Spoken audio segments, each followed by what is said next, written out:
तो आज का चैप्टर है बच्चों कविता का कमाल। तो पहले आते हैं इनके शब्दार्थ पे। पहले शब्दार्थ देख लेते हैं। शब्दार्थ है डुगडुगी बजाना। डुगडुगी बजाना, डुगडुगी पीटना, यानी कि ढोल बजाने के साथ प्रचार करना, सूचना देना। काम तमाम कर देना यानी कि जान से मार देना। काम तमाम कर देना यानी कि जान से मार देना। निश्चिंत यानी चिंता से मुक्त। निश्चिंत यानी चिंता से मुक्त। निश्चिंत यानी कि चिंता से मुक्त। मन में लड्डू फूटना। मन में लड्डू फूटना, मन ही मन खुश होना। मन में लड्डू फूटना यानी कि मन ही मन खुश होना। मालामाल कर देना। मालामाल कर देना यानी कि काफ़ी धन देना। मालामाल कर देना यानी कि काफ़ी धन देना। मालामाल कर देना यानी कि काफ़ी धन देना। हक्का बक्का हो जाना। हक्का बक्का हो जाना, हैरान रह जाना। हैरान रह जाना, हक्का बक्का हो जाना यानी कि हैरान रह जाना। असरफिया, पुराने ज़माने में प्रचलित सोने चांदी के सिक्के। असरफिया यानी कि पुराने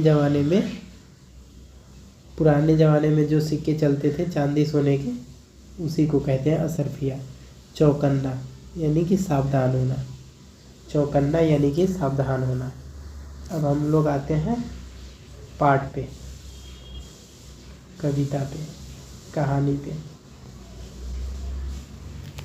तो हम लोग पढ़ना स्टार्ट करते हैं।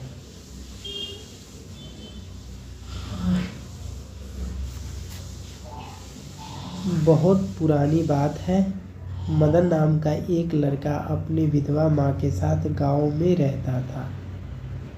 माँ बेटा बहुत गरीब थे, उसके पास कमाई का कोई साधन नहीं था। मदन फिर दिन भर खेल कूद में ही समय बिता देता था। बहुत ही पुरानी बात है, मदन नाम का एक लड़का गांव में रहता था। वो अपनी विधवा माँ के साथ रहता था।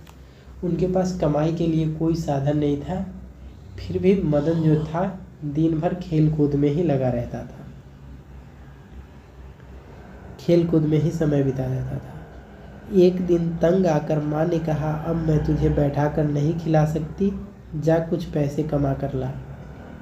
एक दिन उसकी माँ ने तंग आकर के मदन से कहा कि मैं अब तुमको बैठा करके नहीं खिला सकती हूँ, जा कुछ पैसे कमा करके ला। मदन घर से निकल पड़ा। वह कहीं दूर गहरी सोच में डूबा था कि क्या करे, कैसे कमाए पैसे। अचानक उसे डुगडुगी पीटने की आवाज़ सुनाई दी।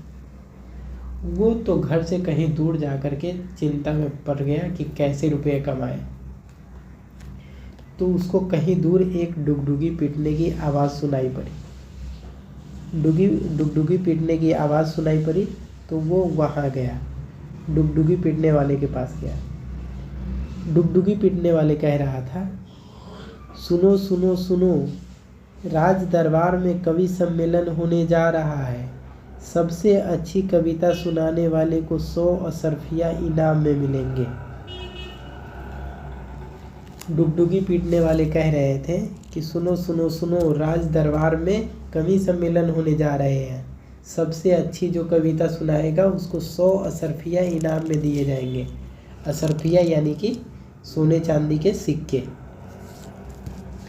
मदन चौकन्ना हो गया। 100 असरफिया, यह तो बना बनाया मौका है। मदन ने सोचा 100 असरफिया मिलेंगे, यानी कि ये तो बना बनाया मौका था। मदन राजमहल की ओर चल पड़ा।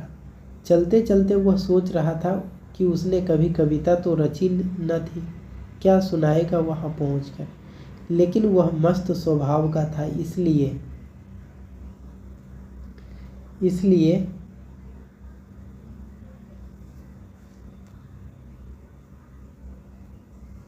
इसलिए वह अपनी गर्दन झटकते हुए उसने सोचा कि रास्ते में कुछ न कुछ सूझ ही जाएगा। थोड़ी दूर पहुंचा तो एक कुत्ता दिखाई दिया। कुत्ता पंजों से जमीन खोदने में लगा था। मदन ने सोचा कि क्यों न अभी अपनी कविता शुरू की जाए। बोला, खुदुर खुदुर का खोदत है। कविता की पहली लाइन उसको मिल गई। एक कुत्ता जो पैर से अपने मिट्टी साफ कर रहा था, तो उसने देख करके एक पहली पंक्ति बनाई जिसमें कि बोला, खुदुर खुदुर का खोदत हो। यह पंक्ति उसे इतनी पसंद आई कि उसे दोहराते हुए चलता गया। वह एक तालाब के पास पहुंचा। वहां एक भैंस पानी पी रही थी। मदन बोल पड़ा, सुरूर सुरूर का पीवत है। मुस्कुराते हुए वह आगे बढ़ा। इतने में एक पेड़ के डाल से चिड़िया बैठी दिखाई पड़ी। वह पत्तियों के बीच से सिर निकालकर इधर उधर झांक रही थी। जब वह आगे बढ़ा तो पेड़ से एक चिड़िया पत्ते के बीच से सिर निकाल करके कुछ देख रहा था। तो वो कविता की अगली लाइन बनाई। उसने बोला कि ताक झांक का ढूंढत हो। सिर निकाल कर इधर उधर झांक रही थी तो देखते ही मदन के मुंह से निकल पड़ा, ताक झांक का खोजत हो। तीनों पंक्तियां को रटते वह चलता गया। रटते रटते उसने अपने एक और पंक्ति सूझ गई। एक और पंक्ति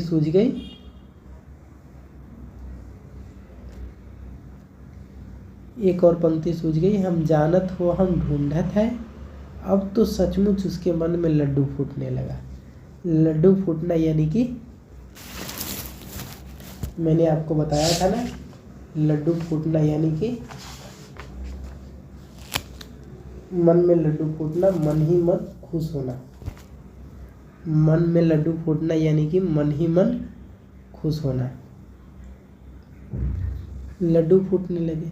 कितने आराम से वह कविता रचता जा रहा था। तभी सर्प की आवाज़ सुनाई पड़ी। मदन ने चौंक कर देखा कि सांप रेंगता जा रहा था। उसने फटाफट लाठी उठाई और वहां पर सांप का काम तमाम कर दिया। साथ साथ आगे की पंक्तियां भी तैयार कर ली। सरक सरक कहाँ भागत है, हम जानत हो हम देखत है, हमसे न बच सकत है। अब उसको 2 लाइन और मिल गया। सरक सरक कहाँ भागत है, जानत हो हम देखत है, हमसे न बच सकत है। अब सिर्फ एक पंक्ति बाकी रह गई थी, पर मदन निश्चिंत था कि वह पंक्ति भी चलते चलते सूझ जाएगी। राजधानी पहुंचा तो राजमहल का रास्ता ढूंढने की समस्या खड़ी गई। पास में एक आदमी खड़ा था। उससे मदन ने पूछा, भाया आपको राजमहल का रास्ता मालूम है? वो वही चोर था। वो देखिए क्या बोला उसको से। क्यों नहीं, उसी आदमी ने उत्तर दिया, मुझे नहीं तो और किसे मालूम होगा। मदन ने सोचा कि जरूर यह राजमहल का ही कोई कर्मचारी होगा। उसे पूछा आप कौन है साहब? उत्तर मिला, धन्नू सा भाई, भन्नू सा। मदन के दिमाग में एकाएक बिजली कौंधी। धन्नू सा भाई, भन्नू सा, क्या बढ़िया शब्द थे। उसने इन्हीं शब्दों से अपनी कविता की अंतिम पंक्ति बना डाली। वह भी खुशी खुशी राजमहल के अंदर घुसने से पहले अपनी कविता को फिर दोहराई। खुदुर खुदुर का खोदत है, शुरूर शुरूर का पीवत है, ताक झांक का खोजत है, हम जानत का ढूंढत है, सरक सरक कहाँ भागत है, सरक सरक कहाँ भागत है, सरक सरक कहाँ भागत है, जानत हो हम देखत है, हमसे ना बच सकत है, धन्नू सा भाई, भन्नू सा। राजमहल में कवि सम्मेलन शुरू हो चुका था। एक एक करके कवि अपने कविता सुना रहे थे। बारी आने पर मदन ने अपनी कविता सुनाई। सुनने वाले एक दूसरे के मुंह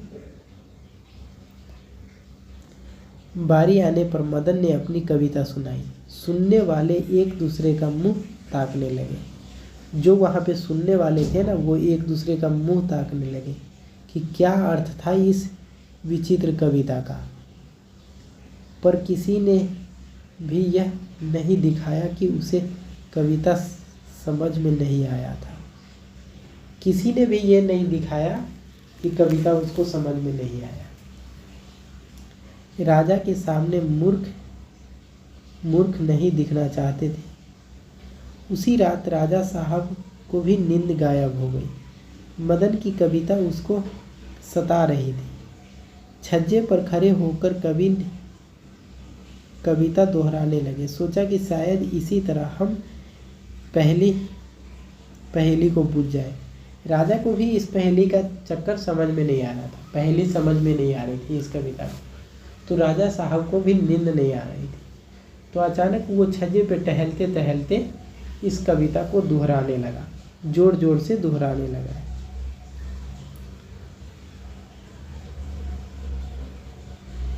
सोचा कि शायद इसी तरह पहेली को बुझ जाए। संयोग से उसी समय कुछ चोर राजा के खजाने में सेंध लगा रहे थे। संयोग से उसी समय राजा के खजाने में कुछ चोर सेंध लगा रहे थे, सेंध मार रहे थे। तो एक चोर वही धनुषा था जिसने महल की रास्ता मदन को बताया था, जिसे आज दिन में मदन को राजमहल का रास्ता बताया था। उसी आवाज़ में राजा साहब बोलते जा रहे थे, खुदुर खुदुर का खोदत है। चोर ने सुना तो चौंक कर रुक गए। क्या किसी ने देख लिया क्या? राजा ने बोला, खुदुर खुदुर का खोदत हो। तो चोर को लगा कि शायद किसी ने मुझे देख लिया, तो वो पानी लाया था पीने के, ज़मीन को गीला करने के लिए, सेंध बनाने के लिए। तो वो पीने लगा तो घूंट मारने लगा। तभी राजा ने साहब बोले, सुरुक सुरुक का पीवत है। जब चोर ने पानी की एक घूंट लगाई तो राजा जी ने बोल दिया कि सुरुर सुरुर का पीवत है। चोर को काटो तो खून नहीं। सहमकर इधर उधर झांकने लगा। चोर ने इधर उधर झांकने लगा, कोई तो आ नहीं रहा है। राजा ने फिर वहाँ कहा, ताक झाँक का खोजत हो, हम जानत हो हम ढूंढत है। ये सुनकर चोर ने सोचा कि किसी तरह जान बचाकर भागा जाए, किसी ने हमें देख लिया। बाहर सरकने लगे पर राजा की आवाज़ आई, सरक सरक कहाँ भागत हो, जानत हो हम देखत हो, हमसे न बच सकत हो। धनुषा भाई धनुषा। धनुषा की तो सांस वहीं रुक गई। उसने सोचा अब कोई चारा नहीं है, बस राजा साहब से दया की भीख मांग सकता हूँ। दौड़कर उसने राजा साहब के पैर पकड़ लिए और विनती करने लगा, क्षमा कर दीजिए महाराज, अब भूल कर भी ऐसा नहीं करेंगे, काम नहीं करूँगा। वैसे हमने कुछ लिया ही नहीं, आपका खजाना सही सलामत है। राजा साहब हक्के बक्के रह गए। उन्होंने तुरंत सिपाहियों को बुलाकर छानबीन करवाई तो पता चला कि उनका खजाना लूटते लूटते बचा था। मदन को बुलवाया गया। राजा ने शाबाशी देकर कहा, यह सब तुम्हारी कविता का कमाल है। मदन को सोने चांदी से मालामाल कर दिया गया। वह खुशी खुशी अपने गांव लौट गया। अब उसके पास और अपनी माँ के रहने के लिए काफ़ी धन था। जब मदन की कविता राजा ने राजमहल में को नींद नहीं आ रही थी तो बोला, तो चोर पकड़ा गया। तो राजा ने मदन को बुलवाया और सोने चांदी के सिक्के से उसको मालामाल कर दिया। सोना चांदी के सिक्के लेकर के मदन गांव चला गया और खुशी खुशी अपने गांव में वो रहने लगा।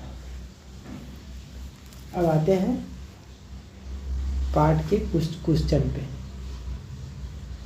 क्वेश्चन आंसर करते हैं। तो पहला क्वेश्चन है हमारा, माँ ने तंग आकर के मदन से क्या कहा? माँ ने तंग आकर के मदन से क्या कहा? तो माँ ने तंग आकर के मदन से कहा कि अब जा कर के कुछ रुपए कमा कर के ला, मेरे पास रुपए नहीं है तुझे बैठा करके खिलाने को। एक दिन तंग आकर के माँ ने कहा अब मैं तुझे बैठा करके नहीं खिला सकती, जा कुछ पैसे कमा करके ला। मदन की माँ ने बोली।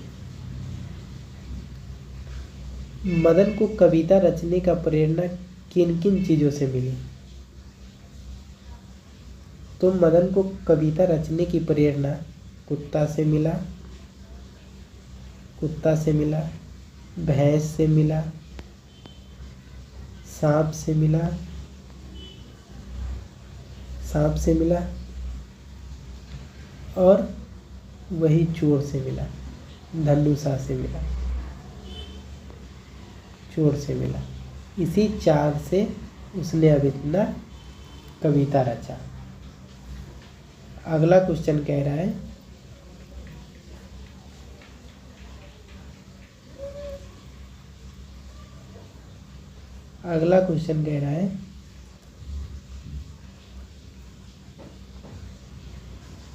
धनुषा को महल का रास्ता इतनी अच्छी तरह क्यों मालूम थी?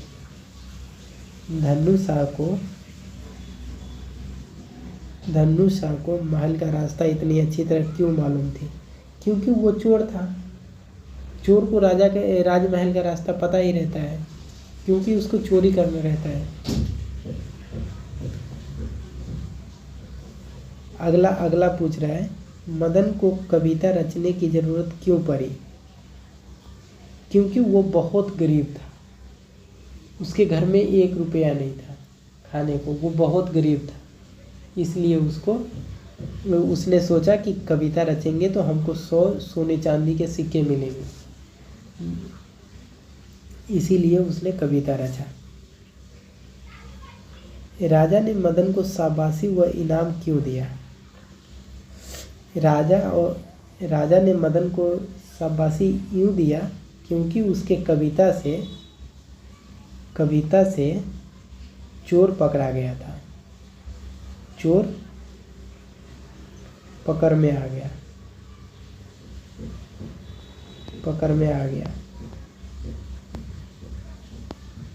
उसकी कविता से चोर पकड़ में आ गया।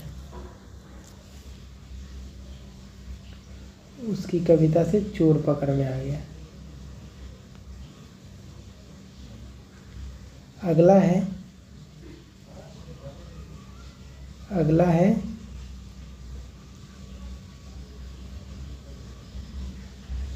किसने कहा किससे कहा?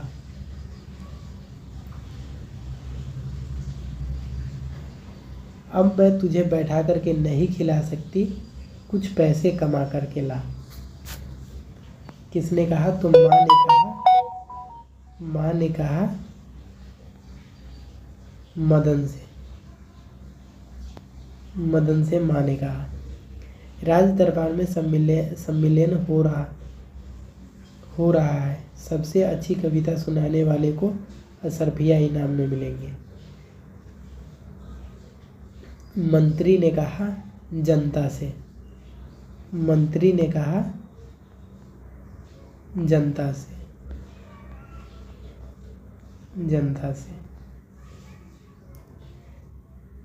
भैया आपको राजमहल का रास्ता मालूम है? मदन ने कहा उस धनुषा से मदन ने कहा भैया आपको राजमहल का रास्ता मालूम है? क्षमा कर दीजिए महाराज। ये लाइन किसने कहा? तो ये चोर ने राजा से कहा। चोर ने राजा से कहा। अगला है यह सब तुम्हारी कविता का कमाल है। ये बात राजा ने कहा मदन से कहा।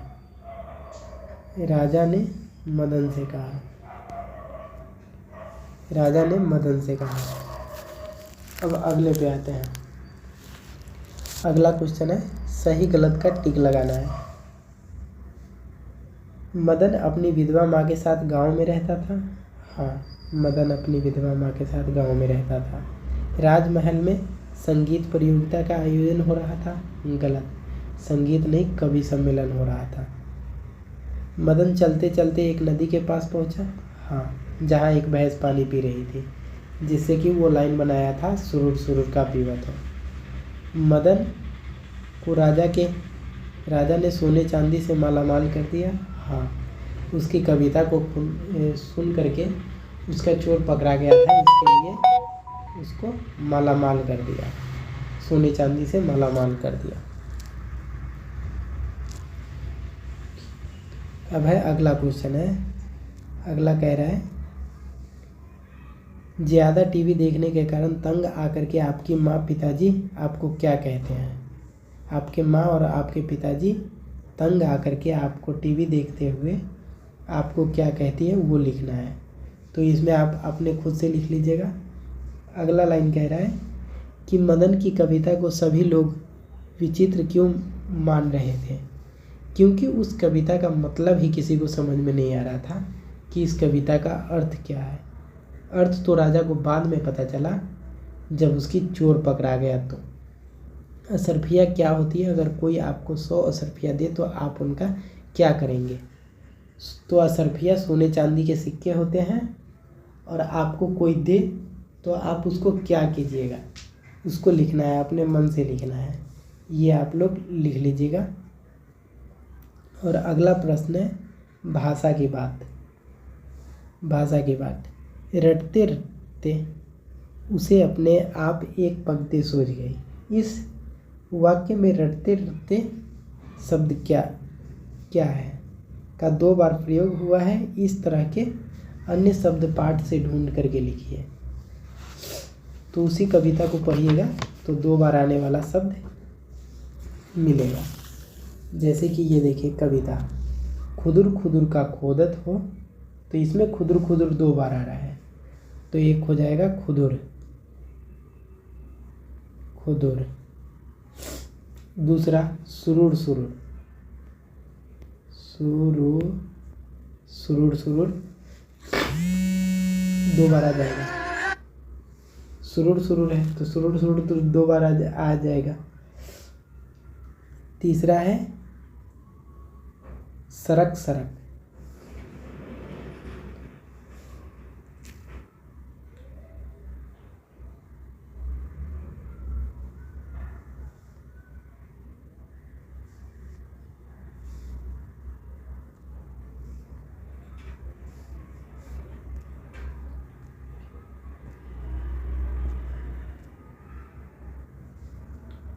तीसरा है सरक सरक, सरक सरक। तो ये सबको आप लोग खुद लिख लीजिएगा। हमारा पाठ यहीं पे ख़त्म हो रहा है। अगर आप लोगों को वीडियो अच्छा लगा हो तो लाइक एंड सब्सक्राइब ज़रूर करें। धन्यवाद।